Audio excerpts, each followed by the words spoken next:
The bass from the DJ booth thumped low and steady, vibrating through the marble floor beneath my heels. My champagne flute felt cold in my hand, condensation sliding slowly down the glass, catching the light of the crystal chandeliers.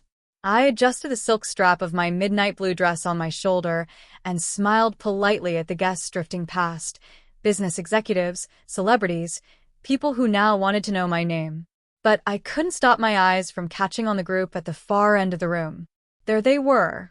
The ones who once wouldn't even answer my text.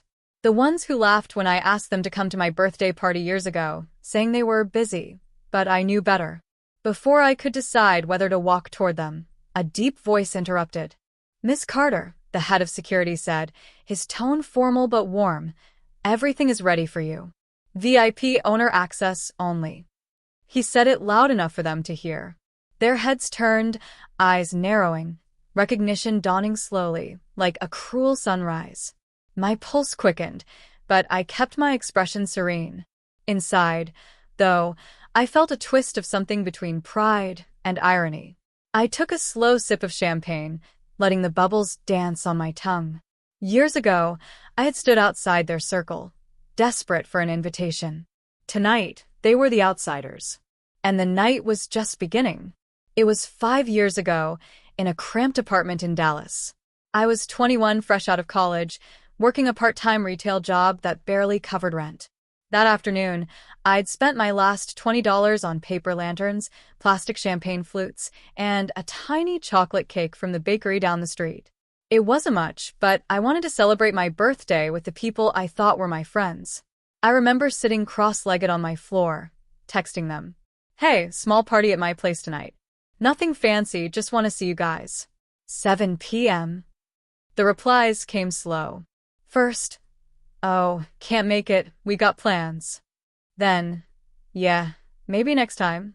And then, the one that stung the most, from Danielle, the girl I thought was my best friend. "LOL girl, we're going to Chris's party.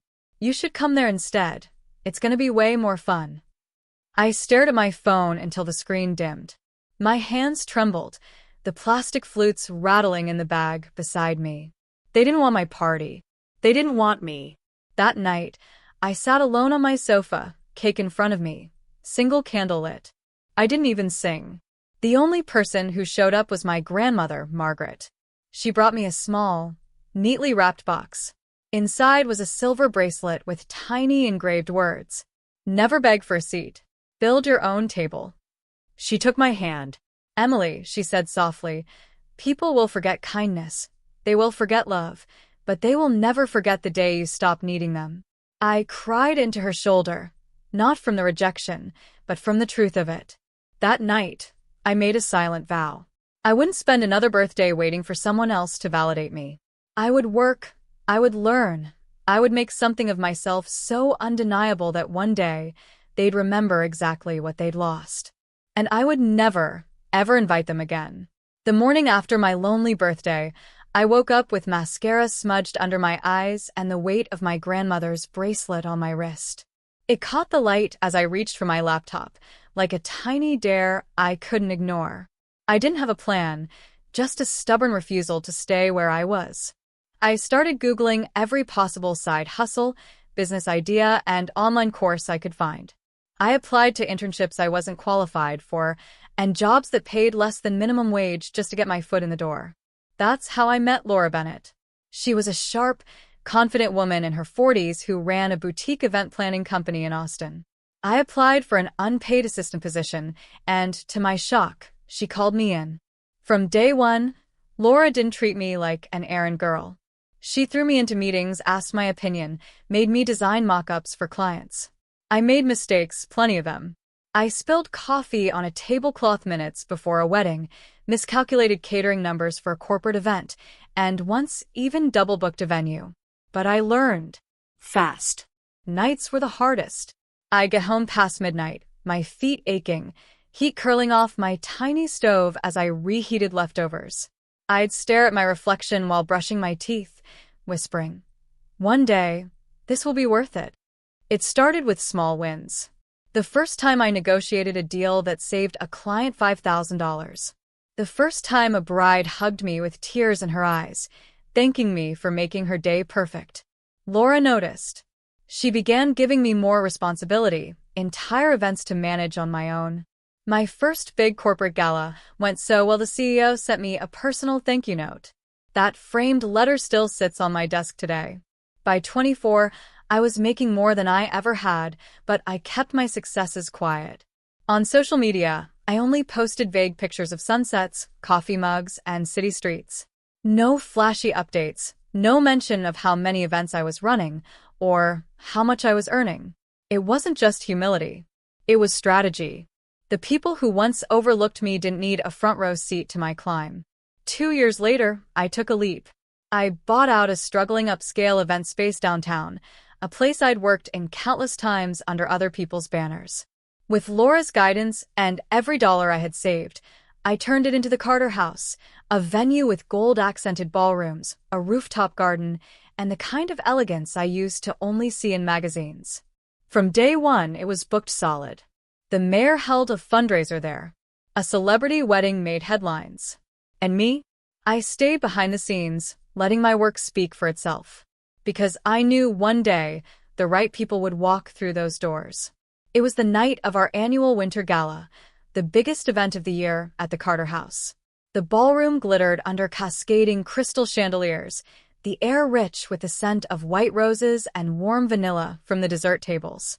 I was walking toward the stage to greet the evening's headliner when I saw them. Danielle, Chris, and 2 others from that circle, I once called friends. They were clustered near the entrance, scanning the room like tourists in a foreign country. Danielle's hair was glossier. Chris had traded hoodies for tailored suits, but their expressions? That same cool detachment until their eyes landed on me. I almost laughed at the way recognition hit them in slow motion. Before they could speak, Marcus, my head of security, stepped forward, his deep voice carrying easily over the music. "Evening, Miss Carter. VIP owner access is clear for you. Shall I escort you to the private lounge?" He said it with the kind of crisp respect you can't fake. And he said it loud enough. I caught the flicker in Danielle's eyes. The confusion. The realization. The way Chris's gaze swept the room again, like he was trying to connect the dots. "You own this place?" Danielle's voice was tentative, almost swallowed by the music. I tilted my head slightly, keeping my smile poised. Yes. "Welcome to the Carter House. I hope you're enjoying the view." Her mouth opened, closed, then opened again, like she was searching for the right combination of words to erase years of dismissal. Chris shoved his hands in his pockets. Wow. "I didn't know you were, doing this well." I let my eyes wander over the gold-gilded mirrors, the string quartet in the corner, the sea of guests dressed in black tie. It's been busy. We host about 80 events a year here. Everything from fundraisers to weddings. Tonight's gala benefits the Children's Hospital. Danielle smoothed her dress. "That's amazing. We should catch up sometime. It's been too long." Too long. The words landed like a pebble in a still pond, small but rippling. I thought about the candlelit cake in my apartment years ago, the silence of unanswered texts, my grandmother's bracelet cool against my skin. "Maybe," I said simply, "if our schedules align." A server glided past, offering champagne. I took a flute, the bubbles hissing softly. My guests, the people who respected me, were waiting. I glanced back at Danielle and Chris, their eyes still darting around like they were trying to reconcile the girl they once ignored with the woman in front of them. "Enjoy the evening," I said, before walking toward the stage. The MC announced my name, and applause rose like a wave. Standing there, under the warm spotlight, I looked out at the glittering crowd and caught Danielle watching from the back, her expression unreadable. 5 years ago, I had invited them to my party. Tonight, they were in my house, but only because I'd let them through the door. The gala ended close to midnight. Guests drifted out under the soft glow of the marquee lights, laughter spilling onto the cobblestone driveway. I was in my private lounge upstairs, slipping off my heels, when there was a knock. Marcus poked his head in. "Miss Carter, you have visitors. Should I tell them you're unavailable?" I didn't need to ask who. "Send them in." Danielle entered first, Chris trailing behind. They looked strangely unsure, like kids summoned to the principal's office. "This place is incredible," Danielle began. "Emily, we had no idea that I could do this?" I finished for her, my tone even. "No, I'm sure you didn't." Chris shifted uncomfortably. "We just wanted to say we're proud of you." I let the words hang in the air for a beat, studying them. Pride is a funny thing. It usually shows up when it's safe, when the work is done and the risk is over. Danielle's eyes flickered. "We were young, Em. Stupid. I wish I could take it back." I leaned back on the velvet sofa, fingers brushing the cool silver of my grandmother's bracelet. "You can't take it back. But you can move forward. If you want to be in my life again, it comes with conditions." Their eyes widened. "First," I said, "respect. No talking down, no backhanded compliments.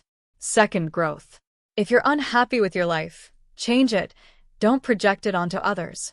And third," I paused, locking eyes with Danielle. "Show up. Not just when it benefits you. Show up when it's inconvenient, when no one's watching." Chris nodded quickly. "We can do that." I smiled faintly. "We'll see. Because this isn't about punishing you. It's about protecting me." For a moment, no one spoke. The only sound was the muffled music from the ballroom below. Finally, Danielle said softly, "I understand." I stood, slipping my heels back on. "Good. I have another event tomorrow, and my guests expect me well-rested. Marcus will show you out." As they turned to leave, Danielle hesitated at the door. "Thank you for not slamming it shut." I tilted my head. "I learned a long time ago, sometimes you don't need to slam the door. You just decide who gets a key." Marcus opened the door for them, and I watched as they disappeared down the hallway, the echo of their steps fading into the night. A few weeks later, a small white envelope arrived at my office. Inside was a handwritten note from Danielle. "I've started my own business, just small catering for now. I thought you'd be proud. Thank you for believing in second chances." Attached was a photo of her at a farmer's market, hair in a messy bun, sleeves rolled up, grinning beside a table of cupcakes. I stared at it longer than I expected. Not everyone changes, but some people try, and maybe that was enough. Chris sent a message too, a short one. "Enrolled in night classes. Finally getting my degree." I didn't respond right away. Instead, I closed my laptop and walked to the rooftop garden. The city stretched out beneath me, lights twinkling like champagne bubbles. I thought about the girl I had been, sitting alone with a single candle, wondering why I wasn't enough. And I thought about my grandmother, who had seen this version of me before I ever could. The silver bracelet caught the moonlight as I lifted my wrist. The engraving was worn now, the edges softened from years of wear. "Never beg for a seat. Build your own table." I ran my thumb over the words, smiling. In this world, you don't always get the invitations you dream of. Sometimes the doors stay shut, the voices say no, and the seats at the table are already taken. But that doesn't mean you stop. You just find another way in.